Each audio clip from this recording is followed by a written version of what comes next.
Hello everyone, তোমরা সবাই কেমন আছো? আশা করছি সকলেই ভালো আছো। আর আমিও বেশ ভালোই আছি। দেখো, আমরা এখন চলে এসেছি পাটনা, এনজিপি টু পাটনা। যেহেতু আমাদের ডাইরেক্ট ট্রেন পাইনি, তাই আমরা পাটনা এসে একটু ঘুরো করে নিয়েছি, কারণ আমাদের রাতের ট্রেন। তো চলে আসলাম আমরা গুরুদুয়ারাতে।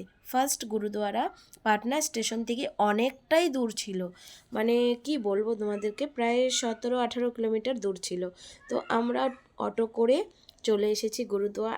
এত সুন্দর একটা জায়গা, মানে কি বলবো, ভেতরটা ঢোকার পর মনটা একদম মানে নিস্তব্ধ হয়ে গেল। একদম শান্তির প্রতীক যেমন আছে, শান্তির হয়ে গেল মনটা। তো আমরা সকলেই ঢুকে পড়েছি। দেখো এখানে গোপাদি, নন্তু, দাদা সবাই আগে আগে যাচ্ছে। আর আমি যেহেতু একটু ক্যামেরাবন্দি করার একটা অভ্যাস আমার, মানে অভ্যাসে পরিণত হয়ে গেছে এখন, তাই আমি একটু ক্যামেরাবন্দি করে নিলাম। আর ওখানে গেলে না সকলের মাথায় কাপড় দিতে হয়, তো আমিও দিতে চাইছিলাম, কিন্তু আমাকে বললো তোমার তো ওড়না আছে, ওটা দিয়েই তুমি মাথায় কাপড় দিয়ে নাও।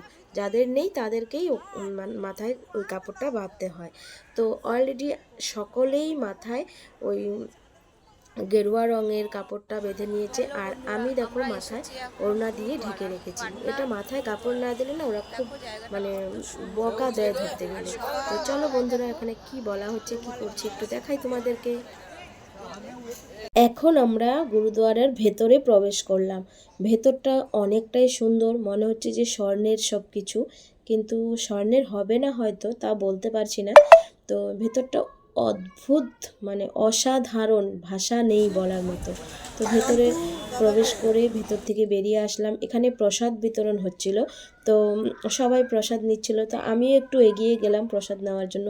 আর যেহেতু পুরো ঘি দেওয়া ছিল, তাই আমি সামান্য একটু মুখে দিয়ে আমি দিয়ে দিয়েছি দিদিকে। তো সবাই এক এক করে আমরা ওখানে প্রসাদ নিলাম। তারপরে আমরা চলে গেলাম আরও ভেতর দিকে। ভেতর দিকটা দেখো তাজমহল টাইপের একদম। আমার কাছে তো খুব সুন্দর লাগলো, কার কাছে কেমন লাগলো জানি না। আর দেখো কবুতরগুলো ঝাঁকে ঝাঁকে কবুতর একসাথে জড়ো হয়ে বসে আছে। কোনো কোনো কবুতরগুলো উড়ে যাচ্ছে। আর সব কিছু দেখে শেষ করে তারপরে আমরা আবার পাটনা স্টেশনে চলে আসলাম। ওখানে এসে আমরা সবাই মিলে চা খেলাম। যেহেতু অনেকটাই দূর ছিল, ঠান্ডা হাওয়া শরীর লেগে একদম শরীর ঠান্ডা হয়ে গেছিলো, তার জন্য সবাই এসে চা খেলাম। আর চাটা খেয়েছি যেন মাটির কাপে। মাটির কাপে চা খাওয়ার স্বাদটাই একটু অন্যরকম হয়, অনুভূতিটাও একটু অন্যরকম। তো সবাই মিলে মাটির কাপে চা খেলাম। আর নন্তুর শরীরটা একটু খারাপ লাগছিল। আর রাস্তায় আসার সময় তো এক দাদার, ওই সঞ্জয় দাদার বমি উল্টি হয়ে গেছিলো। তো সবাই এসে তারপরে আমরা যে ওখানে স্টেশনের মধ্যেও আমরা একটা রুম নিয়েছিলাম লাগেজ টাগেজ রাখার জন্য। তো সেখানে বেডও ছিল, 2টা বেড দিয়েছিল। তো স্টেশনের লকার রুমের মধ্যেও আমরা ওখানে রেস্ট করেছি একটু সময় এসে। তারপরে আমাদের ট্রেন চলে আসলো। তো রাতের ট্রেন ছিল 10টা 35-এ ট্রেন ছিল। A1 ছিল আমাদের। তো A1 যেতে যেতে অনেকটাই হাঁটতে হলো। তারপরে অলরেডি আমরা A1-এর কাছে চলে আসলাম।